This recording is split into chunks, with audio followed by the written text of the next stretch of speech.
Hello friends, welcome to my channel.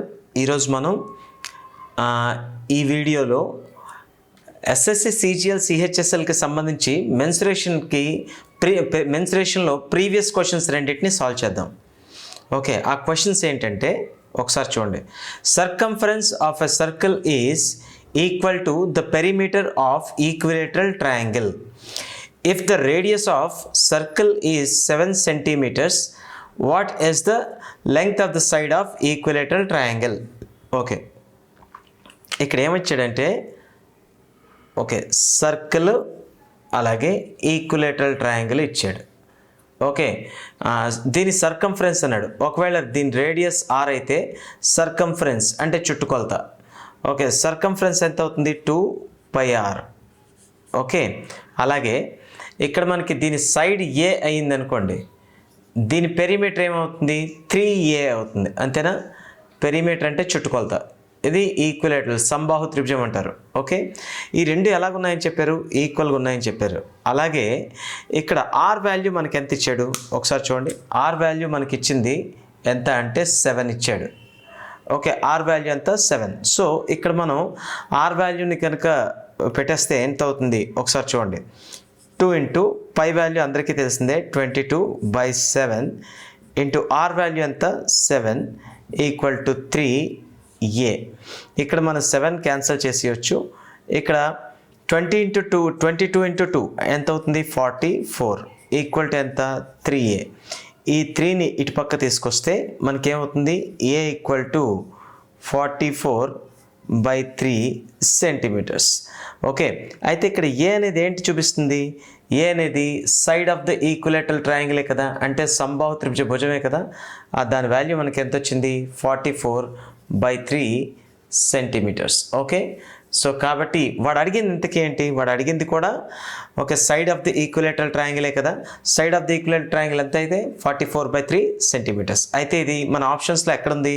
Option 2. కాబట్టి option 2 మన answer అనమాట. ఓకేనా? సో నెక్స్ట్ ఇంకో ప్రాబ్లం చూద్దాం.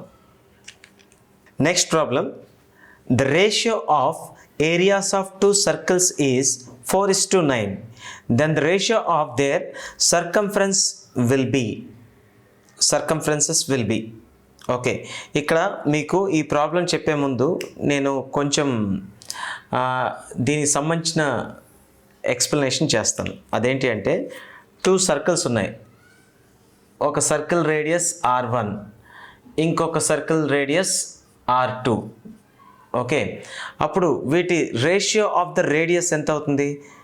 రేషియో ఆఫ్ రేడియస్ ఎంత అవుతుంది? r1:r2. అంతేనా?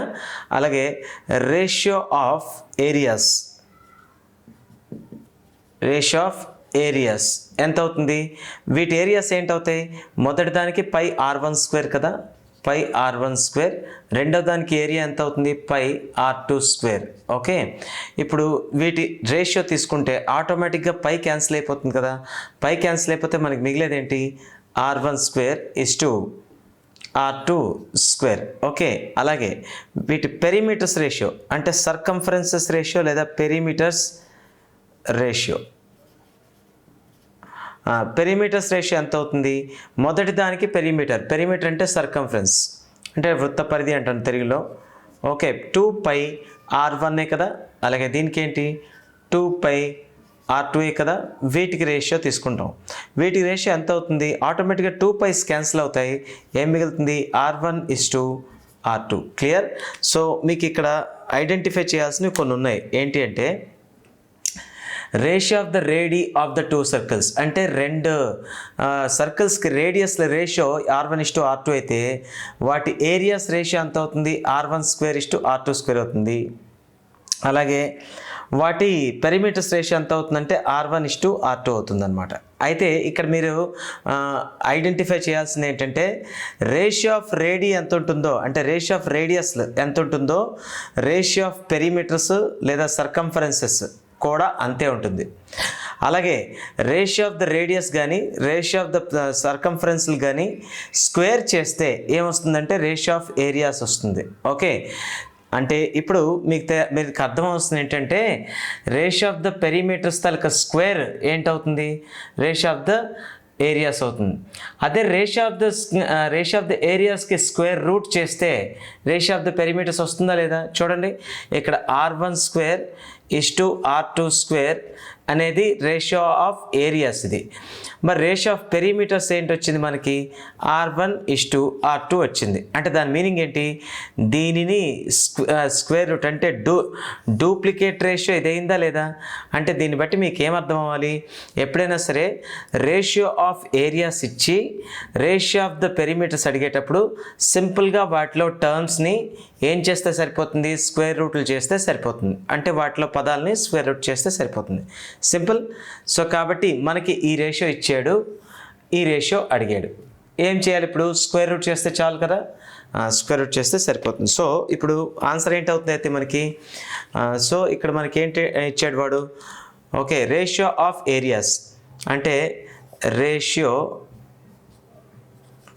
ఆఫ్ ఏరియాస్ ఈక్వల్ టు ఎంత ఇచ్చాడు వాడు? ఓకే, 4:9 ఇచ్చాడు. అప్పుడు ratio of circumferences or perimeters, ratio of perimeters ఎంత అవ్వాలి? √4:9 అవ్వాలి. అంటే ఎంత అవుతుంది? √4:2 అండ్ √9:3 అంతే. అంటే ఈ ప్రాబ్లం చేయడానికైతే యాక్చువల్గా ఏం లేదు, ఈ ప్రాపర్టీస్ కొంచెం గుర్తుంటే చాలు. అంటే రేషియో ఆఫ్ ద రేడియస్కి, రేషియో ఆఫ్ ద పెరిమీటర్స్కి, రేషియో ఆఫ్ ద ఏరియాస్కి మధ్యలో ఉండే రిలేషన్ తెలిస్తే మనం ఈజీగా చేసేయచ్చు. సో ఆన్సర్ ఎంత? 2:3. సో ఈ 2:3 అనేది మనకు ఆప్షన్లో ఎక్కడుంది? 2:3 ఆప్షన్ 3 కదా. సో కాబట్టి ఆప్షన్ 3 మన ఆన్సర్ అనమాట. ఓకేనా? సో కాబట్టి అందరికీ ఈ ప్రాబ్లమ్స్ అర్థమయ్యాయి అనుకుంటున్నాను. ఇంకొక వీడియోలో మళ్ళీ వేరే డిఫరెంట్ ప్రాబ్లమ్స్తో మళ్ళీ కలుద్దాం. Thank you.